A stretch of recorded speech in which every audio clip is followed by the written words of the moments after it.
Olá, tudo bem? Você já ouviu falar de Jonas? É esse mesmo. Aquele que foi engolido pelo peixe. Uma história tão antiga e tão usada, né, nas escolinhas infantis para falar sobre a diferença, né, ou as consequências da desobediência ao chamado de Deus. E hoje eu queria falar um pouquinho dessa história, mas não sobre o peixe ou sobre a desobediência dele. Eu descobri, estudando um pouquinho sobre a história de Jonas, que Jonas não foi salvo pelo peixe. Jonas foi salvo pelo propósito. Eu vou ler um pouquinho a história no livro de Jonas, e é um relato dele próprio. Vamos ver o que a palavra nos tem para dizer. Jonas 1 diz assim: A palavra do Senhor veio a Jonas, filho de Amitai. Vai agora à grande cidade de Nínive e prega contra ela, porque a sua maldade subiu até mim. Jonas, porém, fugiu da presença do Senhor, na direção de Tarsis. Descendo para Jope, achou um navio para Tarsis e pagou a passagem e embarcou nele, a fim de ir fugindo da presença do Senhor. Mas o Senhor enviou um forte vento sobre o mar e caiu tempestade violenta, de modo que o navio estava a ponto de se despedaçar. Então, os marinheiros tiveram tanto medo que cada um clamou ao seu Deus, com D minúsculo. E atiraram cargas do navio para o mar para deixá-lo mais leve, mas Jonas havia descido ao porão do navio e, tendo deitado, dormia profundamente. O capitão dirigiu-se a ele e disse: Que fazes tu dormindo? Levanta-te, clama ao teu Deus, talvez assim ele se lembre de nós. E cada um dizia ao seu companheiro: Vinde, lancemos sortes para sabermos de quem é a culpa dessa tragédia. Então lançaram as sortes e a sorte caiu sobre Jonas. Então lhe disseram: Declara-nos agora por culpa de quem nos sobreveio essa tragédia. Qual a tua ocupação? De onde vens? Qual é a tua terra? E de que povo tu és? Ele lhes respondeu: Eu sou hebreu, adorador do Senhor, o Deus do céu que fez o mar e a terra seca.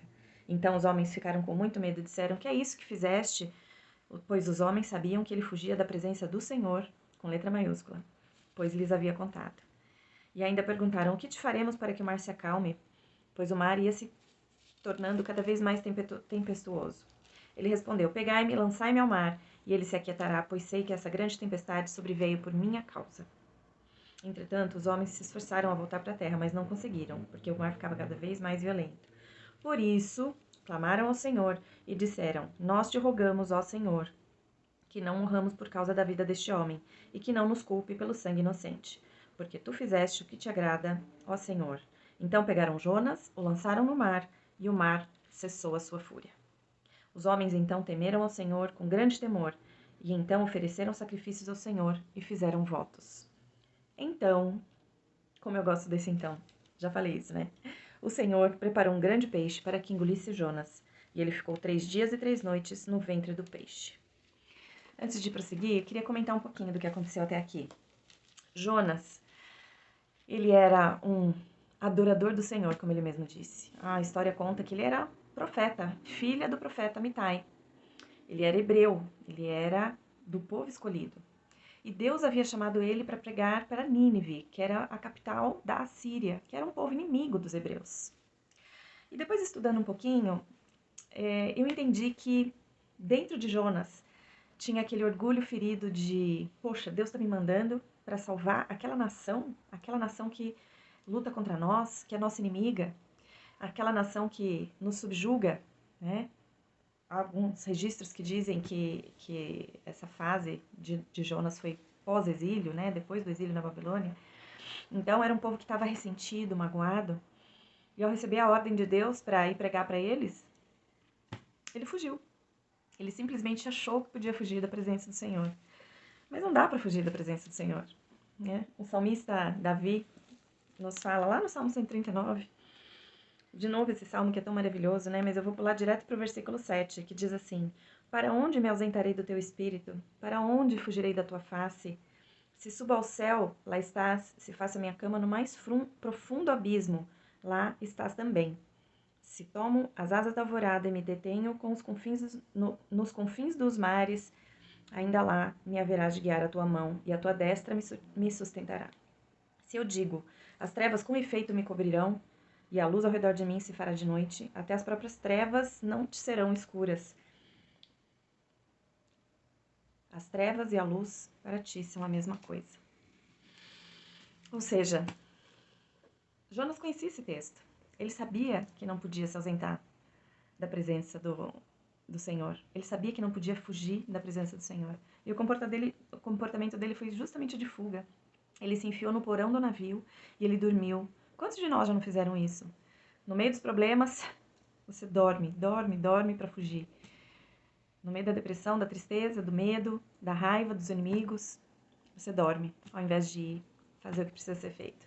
Deus estava chamando Jonas para livrar um povo, para livrar uma nação inteira. Mas Jonas queria se vingar deles. Queria que acontecesse com eles o que aconteceu com Sodoma e Gomorra. O Senhor fala que a iniquidade, a maldade deles subiu até Deus. Ou seja, era tanta maldade naquela terra que Deus estava irado e tinha prometido destruir aquela terra. Mas, por outro lado, a natureza amorosa de Deus queria que a salvação fosse para eles também. E a história continua. De dentro do ventre do peixe, seja qualquer peixe, que seja esse, uma baleia, um monstro marinho, enfim. Já se perdeu muito tempo tentando entender que peixe é esse do mar Mediterrâneo. Mas o mais importante é que Jonas estava nas profundezas da sua tristeza, na profundeza do seu temor, tentando fugir de Deus. E quem sabe, até nas profundezas da morte. Porque ele diz aqui, no capítulo 2, versículo 2: Clamei ao Senhor na minha angústia e ele me respondeu. Do ventre do Sheol gritei e tu ouviste a minha voz. Então, olha que curioso. Jonas ali, na barriga do peixe, orou ao Senhor, dizendo: Orei ao Senhor e o Senhor me ouviu. Clamei ao Senhor na minha angústia e ele me respondeu. Então, ele já estava orando, agradecendo pelo que Deus estava fazendo na vida dele. Ele já estava orando com uma visão profética de que ele seria salvo por Deus. E ele continua dizendo que ele estava nas profundezas, que as águas o cobriram e que ele foi expulso da presença do Senhor. Mas então, no versículo 6, ele diz: Mas tu fizeste subir a minha vida da sepultura, Senhor meu Deus. Eu me lembrei do Senhor quando a minha vida desfalecia. Essa é uma chave de vitória para nós. Quando a nossa vida está desfalecendo, quando a nossa vida está sem sentido, perdida, a gente precisa se lembrar do Senhor. Foi o que Jonas fez, ele se arrependeu da desobediência dele, ele se arrependeu de ter fugido da presença do Senhor. E aí ele continua: A minha oração chegou a ti no teu santo templo. E no versículo 9, mas eu te oferecerei sacrifício com voz de ação de graças, pagarei o meu voto, a salvação pertence ao Senhor. Que afirmação mais linda, né? Ele sabia, ele conhecia o caráter de Deus. E aí, o grande peixe devolve ele na terra, na praia de Nínive. E ele vai para Nínive. E aqui o texto continua dizendo que Nínive era uma grande cidade que levava 3 dias para percorrê-la. E então Jonas, cabeça dura que era, continua obedecendo. Mas ele prega uma mensagem não muito elaborada. Ele diz assim: Nínive será destruída daqui 40 dias.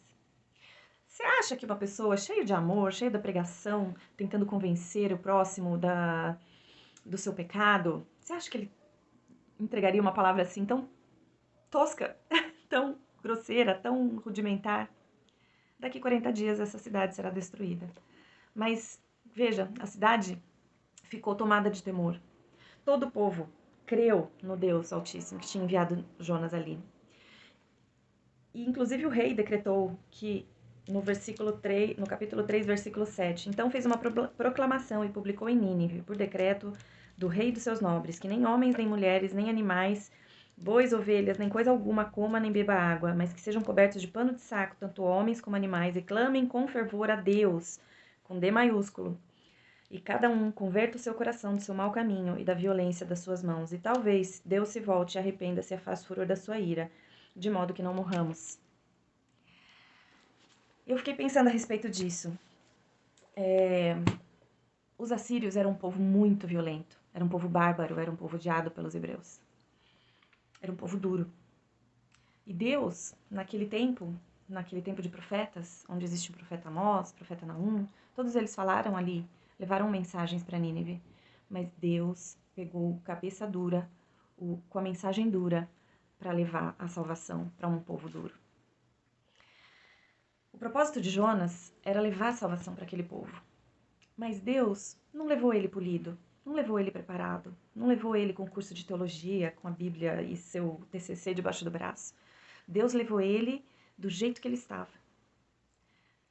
Com todo o seu orgulho ferido, com toda a sua rebeldia, Deus pegou aquele Jonas e colocou ele no meio do propósito de Deus, para realizar o propósito de Deus daquele jeito, daquele jeitinho que Jonas era. Jonas foi tratado também. Nesse tempo, ele teve oportunidade de ouvir coisas de Deus e reconhecer de Deus que Deus era um Deus soberano e maravilhoso. Ele mesmo declara no capítulo 4, um pouquinho antes, no versículo 10, diz assim que Deus viu o que o povo fez e como converteram o seu coração do seu mau caminho. Então, arrependeu-se do castigo que lhes enviara e não os castigou. E Jonas, apesar disso, ficou indignado. Como assim, Deus, que o Senhor não cumpriu a sua promessa de castigá-los? Ele não conseguiu entender que o propósito de Deus era salvar a nação e não destruí-la. E Deus salvou aquela nação não pela boa mensagem de Jonas, não porque ele elaborou bem o texto da sua pregação, nem pela sua dedicação em realmente tentar salvar aquele povo. Ele só disse, olha, essa cidade vai ser destruída, se virem. Mas o Espírito de Deus moveu o coração daquele povo e eles se arrependeram e se converteram. E a vida de Jonas também foi salva, porque ele viu o caráter de Deus sendo manifesto.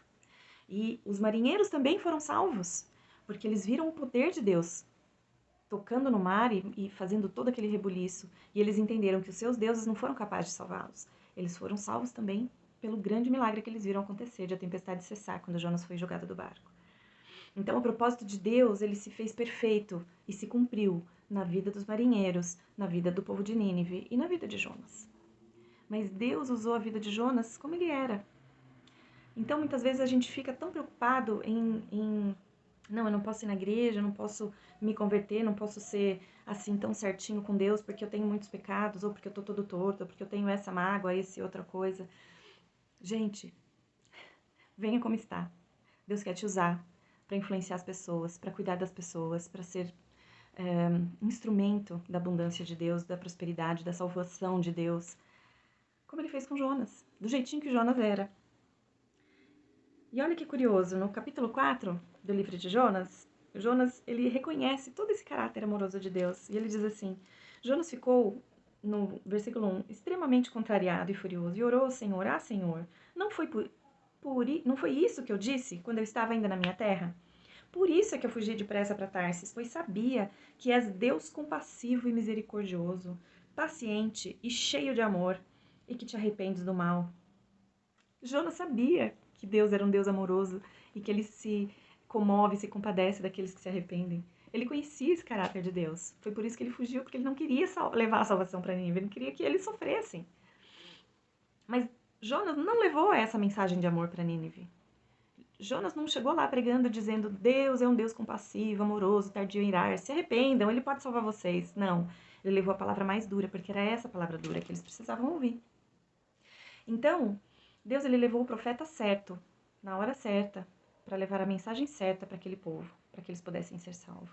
Então, muitas vezes, nós não entendemos as circunstâncias, não entendemos os propósitos de Deus, que já é tão clichê, né, a gente falar isso, os propósitos de Deus são mais altos, não podemos entender os propósitos de Deus. Mas ele tem propósito em tudo que acontece em nossa vida. Lá em Efésios 2, versículo 10 diz assim, pois fomos feitos por ele, criados em Cristo Jesus para as boas obras, previamente preparadas por Deus para que andássemos nela. Hoje em dia a gente tem ouvido tanto falar sobre propósito. Encontre seu propósito, faça o seu ikigai. O ser humano está sempre buscando o seu propósito de vida. E o nosso maior propósito é estar no centro da vontade de Deus. Do jeito que somos, Deus nos criou, cada um individualmente, desse jeitinho. Não tem nada errado, nada imperfeito em nós. Tudo que Deus fez em nós é perfeito. E nós precisamos entender que da maneira como Deus nos fez, Ele quer nos usar. Nós temos também um grande problema hoje em dia, que é a questão da comparação. A gente fica o tempo todo se comparando. Mas isso aqui que a pessoa fala é melhor do que o que eu falo. Mas isso que a pessoa faz é melhor do que eu. Eu não sou boa o bastante para colocar a minha voz para o mundo. Deus já colocou um propósito dentro de você. Deus colocou uma voz clamando dentro de você, para que você possa influenciar, para que você possa tocar vidas através da sua história, como ela é, através de tudo que você viveu, através de tudo que você sofreu. Jonas sofreu para chegar até Nínive. E Jonas teve uma experiência de briga com Deus ali para conseguir realmente exercer a sua cura, para ser curado diante de Deus, para que ele entendesse o propósito de Deus. E o propósito de Deus é de tanto amor que ele diz ainda no seu último versículo de Jonas. E não teria eu compaixão da grande cidade de Nínive, onde há mais de 120.000 pessoas que não sabem discernir entre a mão direita e a esquerda? E não teria eu compaixão deles? Deus é um Deus de compaixão. Deus é um Deus de amor. Ele quer salvar, Ele quer atrair você, Ele quer ter um relacionamento com você do jeito que você está. Deus quer usar a sua vida do jeito que você está. Deus fez você como você é. E você é amado, é a menina dos olhos de Deus. Então nunca se esqueça disso, há um propósito para a sua vida. Por mais que a gente não entenda as coisas que a gente passa. Ontem eu ouvi uma música muito linda e me comoveu muito. Enfim, eu vou colocar os créditos depois aqui no vídeo, mas fala sobre nossa vida quebrada. Que a nossa vida é como cacos, né? Cada luta, cada trauma, cada tristeza, cada sofrimento, cada batalha vai quebrando a nossa vida em pedaços. Mas Deus, no seu infinito amor, transforma todos esses cacos aos olhos dele. Ele olha e ele vê um lindo mosaico. Isso é muito lindo. Porque Deus, ele olha e ele só vê o amor dele em nós. Ele só vê o sangue de Jesus que foi derramado por nós. Ele não vê nossos pecados, ele não vê as nossas cicatrizes. Ele só vê um lindo mosaico. E que todos os dias a gente possa se lembrar disso. Que todos os dias a gente possa orar e pedir para que Deus nos dê essa clareza de entender o propósito dele para nós, de entender o real desejo dele para nossa vida. E nunca esquecer que tudo que nós passamos, aos olhos do Pai, torna a nossa vida um lindo mosaico. Ele ama a nossa vida, como ela é, como estamos. Então, não se deixe de chegar a Deus por causa dos seus defeitos, dos seus problemas. Ele quer fazer parte disso tudo. Se essa cápsula de fé abençoa a sua vida, compartilha, dá um like, manda essa mensagem para todas as pessoas que você achar que podem ser abençoadas. Vamos espalhar essa mensagem de fé, de amor e de esperança por aí. E comenta no vídeo, comenta suas dúvidas, comenta o que você achou. Vamos fazer essa rede crescer e vamos trocar pensamentos, reflexões, para que a gente possa crescer na palavra de Deus. Um beijo enorme.